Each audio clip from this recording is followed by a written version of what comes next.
Hello बच्चों, आप सब लोग कैसे हो? और आज की पढ़ाई की क्या तैयारी है? आज हम लोग क्या पढ़ने जा रहे हैं, आपको याद है?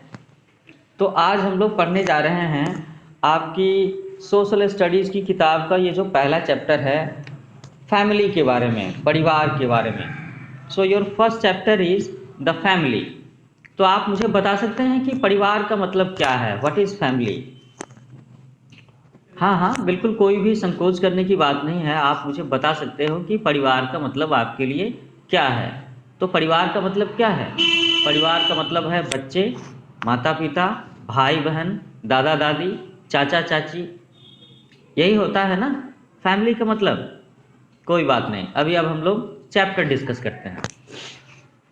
So we live in our home with the members of our family.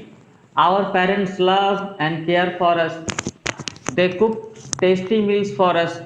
Our grandparents are always ready to tell us stories. All our needs are fulfilled within the family. तो इस बुक में क्या बताया गया है? इस बुक में ये बताया गया है कि हम लोग अपने घरों में रहते हैं और अपने परिवार के सदस्यों के साथ में रहते हैं। Okay? Our parents love and care for us, they cook tasty meals for us. और परिवार में क्या होता है? परिवार में हमारे माता पिता हमें प्यार करते हैं, हमारा ख्याल रखते हैं। इसके साथ साथ ही वो हमारे लिए टेस्टी खाना भी बनाते हैं। और अगर परिवार में दादा दादी भी शामिल हों, अगर हमारे ग्रैंड पेरेंट्स भी शामिल हों, तो लोगों को और भी बच्चों को तो बहुत मज़ा आता है, बहुत खुशी होती है। क्योंकि ये जो दादा दादी नाना नानी होते हैं वो हमें कहानियाँ भी सुनाते हैं और हमें बहुत प्यार करते हैं। और कई बार तो ऐसा भी होता है कि वो हमें मम्मी पापा चाचा चाची की पिटाई से भी बचाते हैं।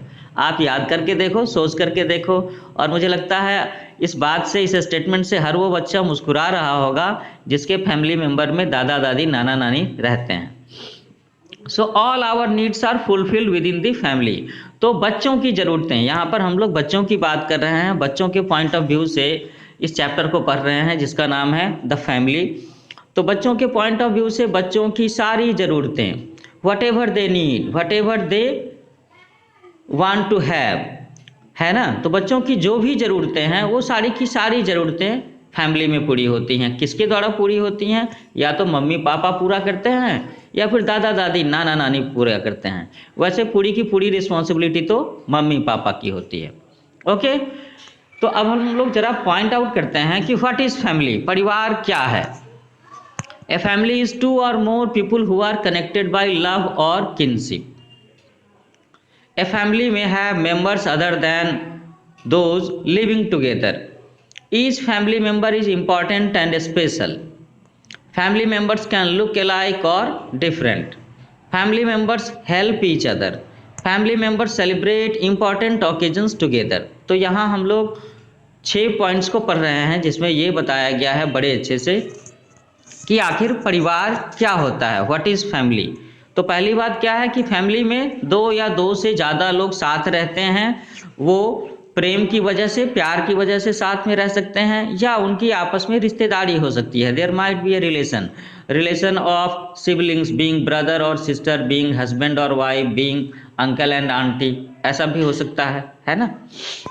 ए फैमिली में have members other than those living together. और कभी कभी ऐसा भी होता है कि फैमिली में कुछ ऐसे भी मेंबर होते हैं जो हमेशा साथ नहीं रहते। वो 6 महीने के लिए, 1 साल के लिए, 2 साल के लिए आपके साथ में रहने को आते हैं।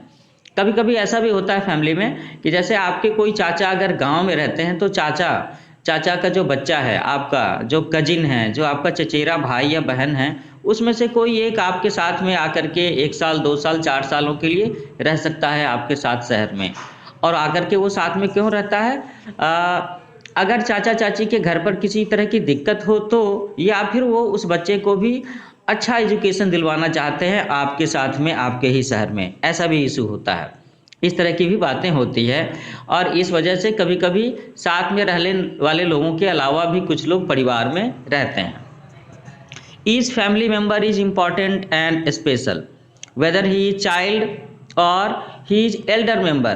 तो घर में दादा दादी हों, माँ पिताजी हों या छोटे छोटे बच्चे हों, एवरीबॉडी इज इम्पॉर्टेंट, और सभी के सभी स्पेशल भी हैं। ये बात ख्याल रखी जानी चाहिए।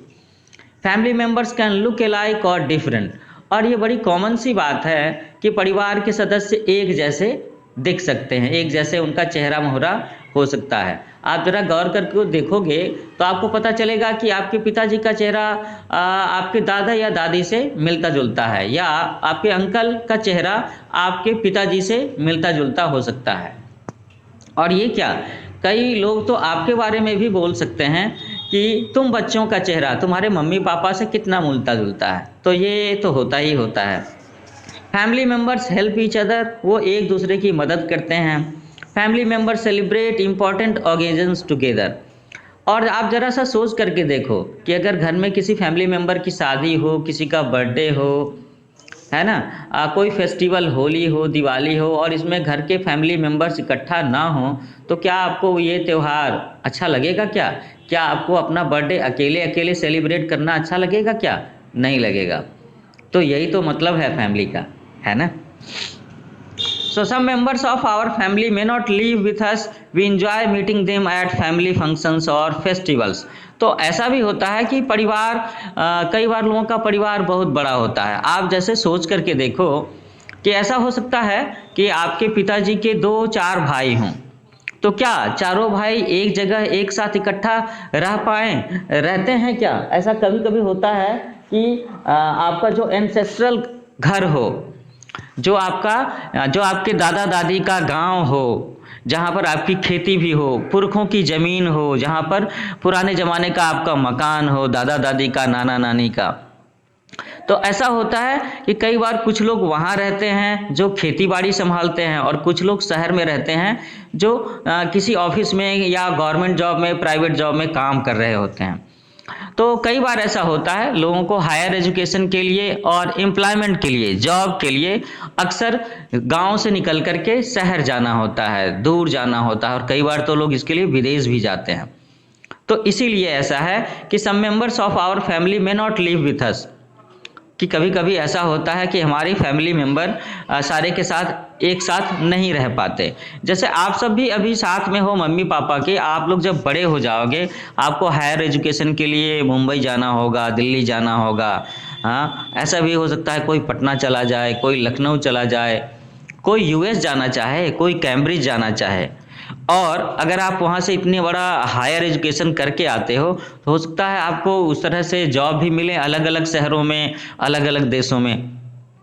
तो फैमिली तो होती है कि मम्मी पापा, बच्चे, दादा दादी भी, लेकिन कई बार एजुकेशन की वजह से, एम्प्लॉयमेंट की वजह से फैमिली मेम्बर साथ में नहीं रह पाते। और उस केस में क्या होता है? उस केस में ऐसा होता है कि जब भी घर में कोई फेस्टिवल हो, कोई ओकेजन हो, किसी की शादी हो, इस तरह की बातें हों, तो सारे फैमिली मेम्बर्स इकट्ठा होते हैं। अच्छा, तो यहाँ एक छोटा सा फैक्ट है, do you know one becomes a member of a family by being born into it, by getting married into that family और थ्रू एडॉप्शन। ये एक बड़ा अच्छा सवाल है कि आप किसी फैमिली के मेंबर कैसे बन सकते हो, है ना, इंटरेस्टिंग सवाल। तो कई बार ये हमारी चॉइस पर नहीं होता क्योंकि आपका जन्म आपके चॉइस से तो नहीं हुआ है ना। लेकिन अगर आप किसी परिवार में जन्म लेते हैं तो आप उस फैमिली के मेंबर हो जाते हैं। अगर उस परिवार में आपकी शादी होती है तो आप फैमिली मेंबर बन जाते हो।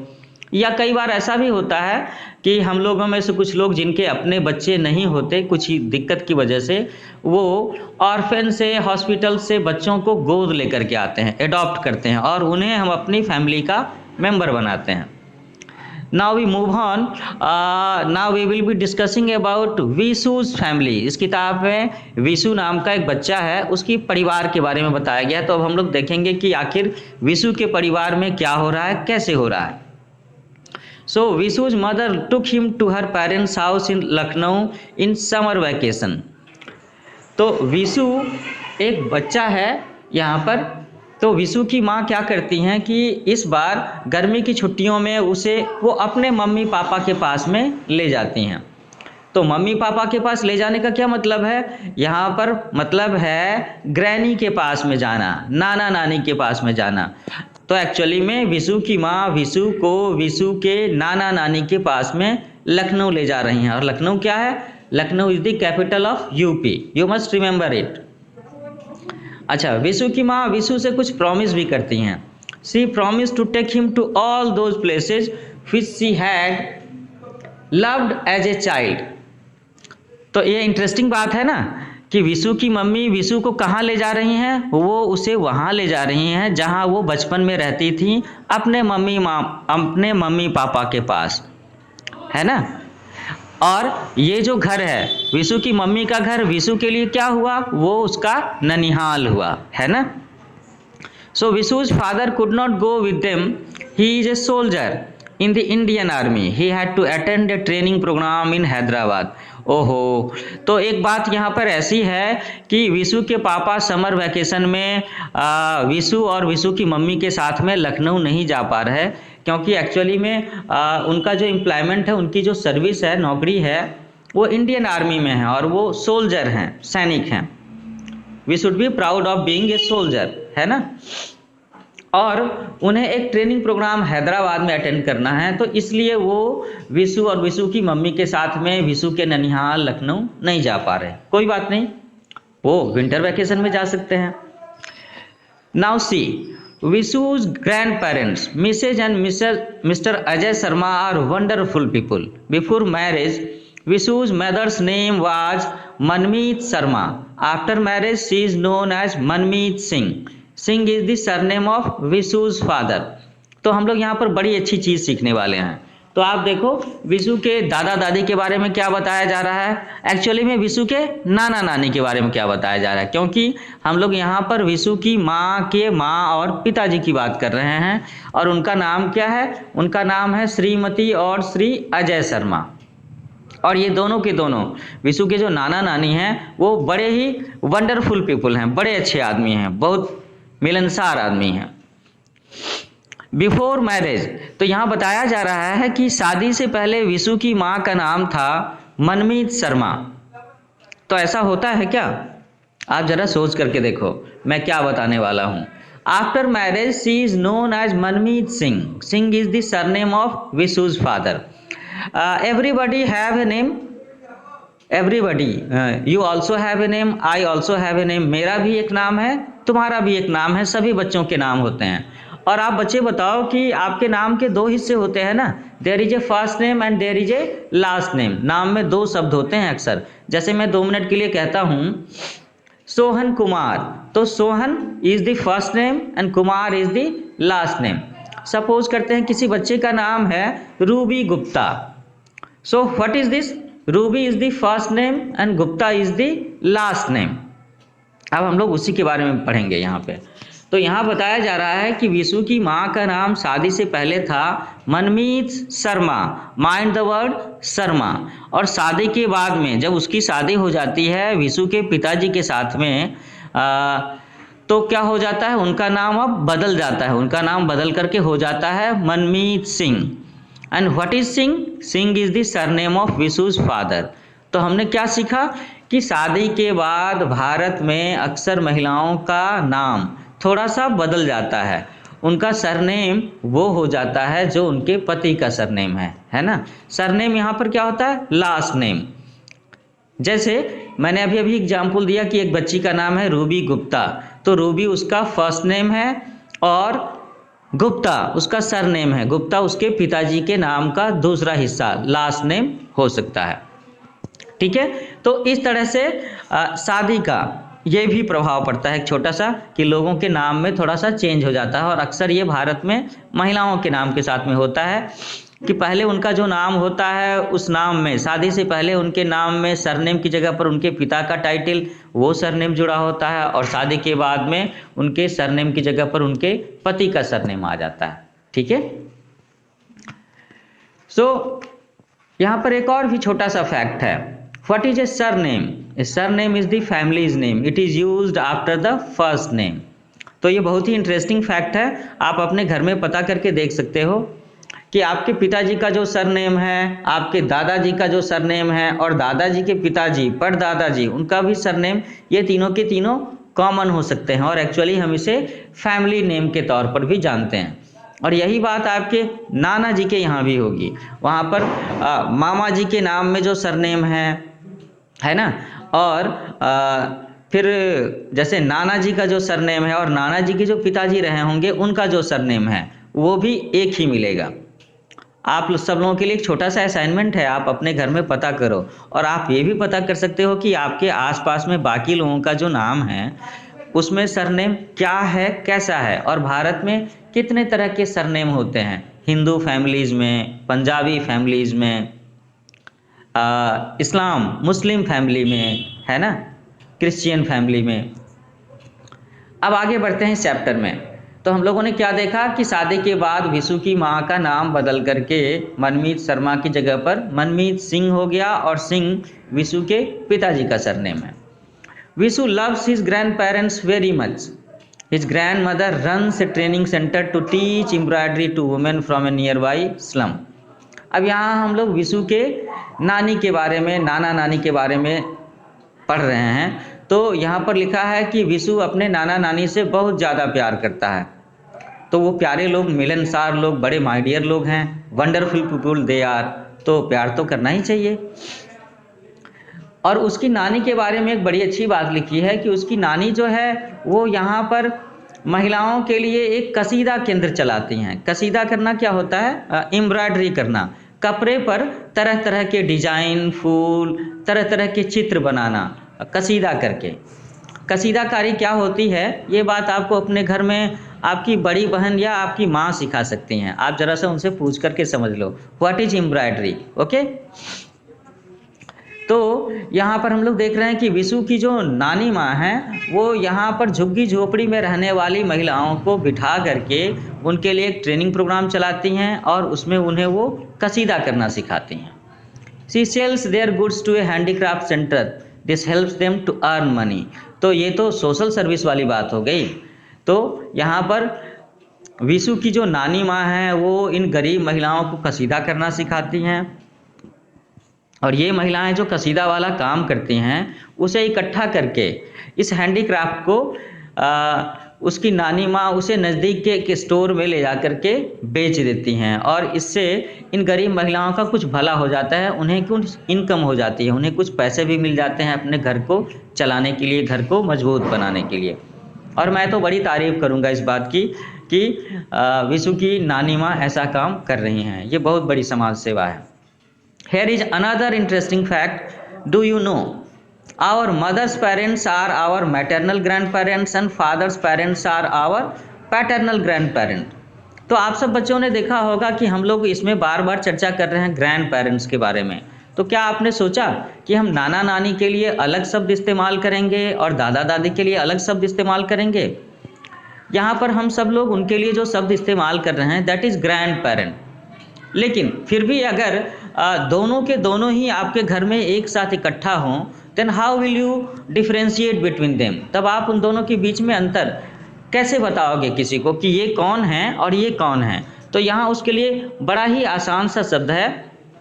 आपके नाना नानी, आपके मम्मी के माँ पिताजी को हम लोग मैटरनल ग्रैंड पेरेंट कहेंगे और आपके पिताजी के माँ पिताजी को, मतलब आपके दादा दादी को, हम लोग उन्हें पैटर्नल ग्रैंड पेरेंट कहेंगे। मैटरनल ग्रैंड पेरेंट मतलब मम्मी के मम्मी पापा और पैटर्नल ग्रैंड पेरेंट का मतलब है पापा के मम्मी पापा। वेरी सिंपल है ना। अब आगे देखते हैं विशु अपने दादाजी के बारे में क्या, नाना जी के बारे में क्या बताना चाहता है कि विशु के नाना जी क्या करते हैं। I think he must be a retired person. वो एक रिटायर व्यक्ति होंगे क्योंकि दादा दादी नाना नानी उम्र होने का मतलब ही होता है 60 साल से ऊपर का हो जाना है ना। सो विशु's grandfather teaches yoga in a park in the morning and evening. ओहो, इट्स वेरी इंटरेस्टिंग थिंग। अगर विशु के नाना जी लोगों को योगा सिखा रहे हैं पार्क में सुबह और शाम, तो ये तो और भी बड़ी अच्छी बात है, ये तो और भी भलाई का काम है। And it is another form of social service. लोगों को स्वास्थ्य के बारे में जागरूक करना, योगा सिखाना, ये तो बहुत ही अच्छी बात है। He guides the people to follow correct eating habits for a healthy life. और इसके साथ साथ विशु के नाना जी लोगों को ये भी सिखाते हैं कि उन्हें खाने की आदतों में क्या क्या सुधार करने चाहिए, क्या क्या अच्छी चीज़ें और कैसे खाना चाहिए। क्यों? ताकि वो ज़्यादा लंबे समय तक स्वस्थ रह सकें। तो इस तरीके से हम लोग देख पा रहे हैं कि विशु के जो नाना जी हैं वो लोगों को स्वस्थ रहने के फंडे सिखाया करते हैं। वो लोगों को सुबह शाम योगा भी सिखाते हैं, एक्सरसाइज करना सिखाते हैं और साथ साथ में ये भी समझाते हैं कि आपको खाने पीने की चीज़ों में क्या सावधानियां रखनी चाहिए। ओके, तो अब हम फिर आगे बढ़ते हैं। Vishu's mother completed her schooling and college from Lucknow. She is a trained Manipuri dancer. Now she teaches Manipuri dance to children in Jaipur. तो यहाँ आप थोड़ी सी बात बताई जा रही है विशु की माँ के बारे में। उनके बारे में ये बताया जा रहा है कि जब वो लखनऊ में अपने मम्मी पापा के साथ में रह रही थी तो उन्होंने अपनी पढ़ाई कहाँ से की, कैसे की। तो उन्होंने अपना स्कूल का जो लाइफ है, पहली से लेकर के 10th तक की पढ़ाई, उसको उन्होंने लखनऊ में किया। कॉलेज की पढ़ाई दैट इज़ 11वीं 12वीं और ग्रेजुएशन वो भी उन्होंने लखनऊ से किया। और एक और इंटरेस्टिंग चीज़ लिखी है कि she is a trained Manipuri dancer. तो विशु की माँ एक प्रशिक्षित मणिपुरी डांसर हैं, उन्हें मणिपुरी डांस की उन्होंने ट्रेनिंग ली हुई है। और आगे तो बड़ी ही अच्छी बात लिखी है कि now she teaches Manipuri dance to children in Jaipur. और आजकल के समय में विशु की माँ जो हैं, जो कि जयपुर में रह रही हैं अपने बच्चे के साथ में, परिवार के साथ में, तो यहाँ पर वो बच्चों को मणिपुरी डांस भी सिखाया करती हैं। Vishu's grandparents told him that Manmeet, his mother, was a naughty child. She loved to climb on jamun tree and pluck raw jamuns to eat with salt. तो यहाँ पर एक छोटी सी बच्चों की शरारत की बात है। तो आप बच्चों में से बताओ मुझे, बोल करके, हाथ उठा करके, कि आप लोगों में से कौन कौन सा बच्चा खुद को शरारती मानता है। ये कन्फेस करने की बात है। आमतौर पर 10 बच्चों में से 8 बच्चे 9 बच्चे शरारती तो होते ही हैं, लेकिन मुझे ये देखना है कि आप में से कौन कौन कहता है कि मैं शरारती हूँ, कौन कौन ये एक्सेप्ट करता है। शरारत करना ऐसे तो कोई बड़ी बुरी बात नहीं है, जब तक हम उस शरारत से किसी और को नुकसान न पहुँचाएं, किसी को बहुत ज़्यादा तंग ना करें, इरिटेट ना करें, कोई बात नहीं। हम लोग फिर बातें करते हैं। अभी तो हम यहाँ विशु की माँ के बारे में जानना चाहते हैं कि विशु के नाना नानी विशु की माँ के बचपन के बारे में क्या बता रहे हैं। वो बता रहे हैं कि विशु की माँ बचपन में एक नटखट बच्ची थी। उन्हें जामुन के पेड़ पर चढ़ना भी पसंद था और वो जामुन के पेड़ पर से जामुन तोड़ करके लाती थीं और उसे नमक के साथ में खाया करती थीं। तो आप सब बच्चे भी अगर गर्मियों की छुट्टी में अपने दादा दादी या नाना नानी के गांव जाते हो और अगर वो रूरल एरिया है, विलेज है, तो वहाँ पर आप जामुन के पेड़ देख सकते हो। लेकिन मैं आप लोगों से ये बात कहूँगा कि जामुन के पेड़ की जो डालियाँ होती हैं थोड़ी कमज़ोर होती हैं, नाजुक डालियाँ होती हैं, तो उसके पतली डालियों पर चढ़ने की कोशिश मत करना, अदरवाइज यू मे फॉल। तुम गिर सकते हो, तुम्हारा एक्सीडेंट हो सकता है, हाथ पैर टूट सकते हैं। ठीक है, take care about the jamun trees. जामुन के पेड़ की डाल तो टूट ही जाएगी, तुम्हारे हाथ पैर भी टूट सकते हैं। ठीक है, अब आगे देखते हैं। अब यहाँ पर जब वो नाना नानी के साथ में रह रहा है तो क्या हो रहा है, अब यहाँ विशु के रूटीन में कोई चेंज है क्या? वो रूटीन जो वो जयपुर में अपनी मम्मी पापा के साथ फॉलो करता था और वो रूटीन जो वो यहाँ पर अपने नाना नानी के साथ में लखनऊ में एंजॉय कर रहा है। So every morning Vishu's grandmother washes the veranda with a broom and then makes beautiful designs and rangoli on the wet floor.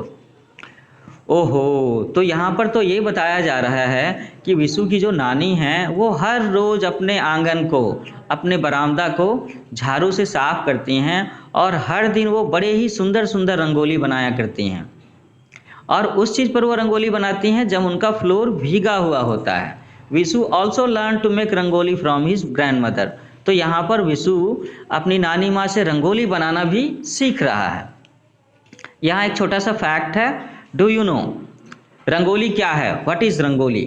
तो आप सब लोग अपने दोस्तों में चर्चा बाद में कर लेना, पहले तो तुम घर पर जा कर के मम्मी या बड़ी बहन से पूछ सकते हो, because these are artistic things ना।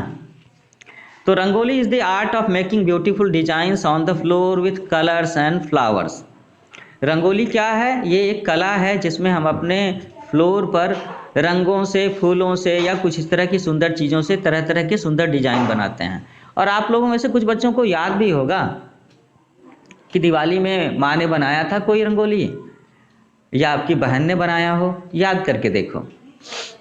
जो बच्चियां हैं क्लास में, जो लड़कियां हैं जो मेरा लेक्चर सुन पा रही हैं, मुझे लगता है उनमें से कुछ बच्चियों को तो रंगोली बनाना आता भी होगा। Vishnu learned many things in Lucknow. Vishu and his parents always had their meals on the dining table, but his grandparents sit on mats and eat their food in their kitchen. तो विशु ने लखनऊ में अपने नाना नानी के यहाँ बहुत सारी चीज़ें सीखी। उसने यहाँ पर ये चीज़ देखा कि विशु और उसके माँ पिताजी वो तो अक्सर डाइनिंग टेबल पर बैठ करके खाना खाते हैं, लेकिन उसके जो नाना नानी हैं उन्हें डाइनिंग टेबल के बजाय नीचे चटाई पर बैठ करके खाना खाना और किचन में चटाई पर बैठ करके खाना खाना ज़्यादा पसंद है। His grandfather says that sitting cross-legged while eating is good for digestion. So once the meal is over, everyone puts the dirty dishes near the water tap. His grandfather rolls the mats and keeps them on a shelf in the kitchen. ओहो, तो यहाँ तो बड़ी अच्छी अच्छी बातें सीख रहा है विशु। तो उसने ये भी यहाँ पर सीखा कि उसके नाना नानी चटाई पर बैठ करके खाना क्यों खाते हैं, क्योंकि उसके नाना जी जो हैं वो लोगों को योगा सिखाते हैं, तो उन्हें एक्सरसाइजेज, पोस्चर, योगा के बारे में काफ़ी चीज़ें मालूम हैं। तो उन्होंने बताया उसे कि अगर हम ज़मीन पर बैठ करके और पालथी मार करके दोनों घुटने इस तरीके से क्रॉस लेग बना करके बैठ करके खाते हैं तो ये खाने को पचाने के लिए बहुत ही अच्छा होता है। अगर आप लोगों में से कोई बच्चा इस चीज़ को नहीं जानता हो तो आप अपने दादा दादी, नाना नानी से पूछ सकते हो। आपकी माँ और आपके पिताजी भी बता सकते हैं कि वो जब छोटे थे तो ऐसे खाया करते थे। गांव में जो भोज होता है, भोज, उसमें लोग अक्सर ऐसे ही बैठ करके खाते हैं। तो एक बार आप अपने मम्मी पापा से पूछो कि क्या भोज में लोग ऐसे ही नीचे ज़मीन पर चटाई बिछा करके खाते हैं क्या? तो काफ़ी सारी बातें सीखने को मिलेंगी। वो अपनी बचपन की यादें आपसे शेयर करेंगे तो आपको और भी अच्छा लगेगा। यहाँ पर विशु ने और भी बातें सीखी कि जब यहाँ खाना खत्म हो जाता है तो सभी लोग, ऑल फैमिली मेम्बर्स, अपनी अपनी थालियाँ उठा करके नलके के पास में, सिंक के पास में खुद ही उठा करके ले जाते हैं। सेल्फ सर्विस, बड़ी अच्छी बात है ना। और साथ में यहाँ पर ये भी है कि दादाजी खुद ही, नाना जी है ना, तो नाना जी खुद ही अपनी चटाइयाँ लपेट करके उसको किचन के एक शेल्फ में वापस रखते हैं। तो हम लोग ये देख रहे हैं कि विशु के नाना नाना जी जो हैं वो बड़े अच्छे लोग हैं। उनके यहाँ से इसको, विशु को बड़ी अच्छी अच्छी बातें को सीखने को मिल रही हैं। वहाँ सेल्फ डिपेंडेंट होने को भी सिखाया जा रहा है, साफ सफाई रखने को भी सिखाया जा रहा है। साथ में ये भी बताया जा रहा है कि आपको अपने काम खुद ही करने चाहिए, और अगर आप अपने काम खुद ही करने की आदत डालते हो, छोटे छोटे काम, तो घर में आप मम्मी पापा की काफ़ी सारी हेल्प कर सकते हो।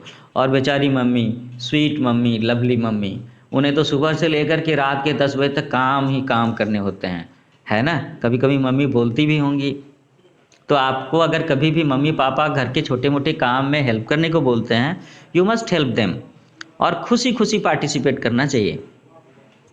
Vishu learned yoga from his grandfather. He also learn to sew buttons on his shirts. ओहो, तो विशु ने अपने नाना नानी से यहाँ पर दो और बड़ी इंटरेस्टिंग बातें सीखी हैं।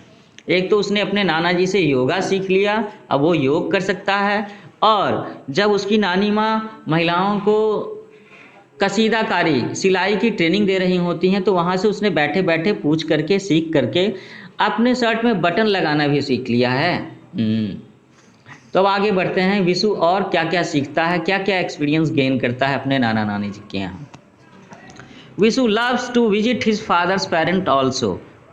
His paternal grand parents live in Kapurthala. अच्छा, तो यहाँ पर हम लोग ये जान पा रहे हैं कि विशु के दादा दादी भी लखनऊ में ही रहते हैं, और उनका जो घर है वो लखनऊ में ही कपूरथला में है। और विशु ये भी कह रहा है कि विशु को अपने दादा दादी के पास में भी जाना बहुत पसंद है। विशु's father's 2 brothers and their families also live with them. It is fun to live in a joint family. तो यहाँ पर ये बताया जा रहा है कि विशु के दादा दादी कपूरथला, लखनऊ में रहते हैं, और वहाँ पर उस घर में फ़िलहाल विशु के 2 चाचा चाची भी रहते हैं और उनके बच्चे भी रहते हैं। तो ये तो बड़ी मज़ेदार बात हो गई, क्योंकि वहाँ पर विशु को अपने बहुत सारे कजिन ब्रदर सिस्टर से मुलाकात होगी और वो सब मिलकर के खूब धमा चौकड़ी मचा सकते हैं, एंजॉय कर सकते हैं, खेल सकते हैं। और आप में से मुझे लगता है ज़्यादातर बच्चे जॉइंट फैमिली में रहना पसंद करेंगे। क्यों? क्योंकि जॉइंट फैमिली में बड़ा परिवार होता है। You don't just have mummy and papa, there are uncle and aunty also, there are grand parents also. और तो और उनके साथ में आपके कजिन ब्रदर सिस्टर भी तो होते हैं, तो बच्चों की संख्या ठीक ठाक हो जाती है, तो उन्हें काफ़ी सारे खेल में बहुत मज़ा आता है।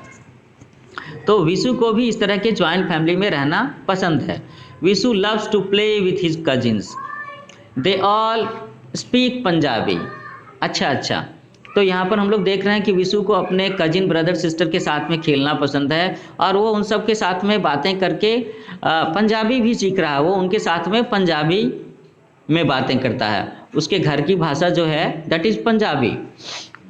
सो every morning the whole family performs havan together. They have havan their breakfast, then they have their breakfast and go to school or work। तो ये तो बड़ी अच्छी परंपरा है, बहुत अच्छी संस्कृति की बात है कि वहाँ पर दादा दादी के गांव में क्या होता है कि वहाँ हर रोज़ सवेरे एक छोटी सी पूजा होती है, एक छोटा सा हवन होता है जिसमें सब लोग भाग लेते हैं और उस पूजा में शामिल होने के बाद ही लोग अपना अपना नाश्ता करते हैं या स्कूल या काम पर जाते हैं।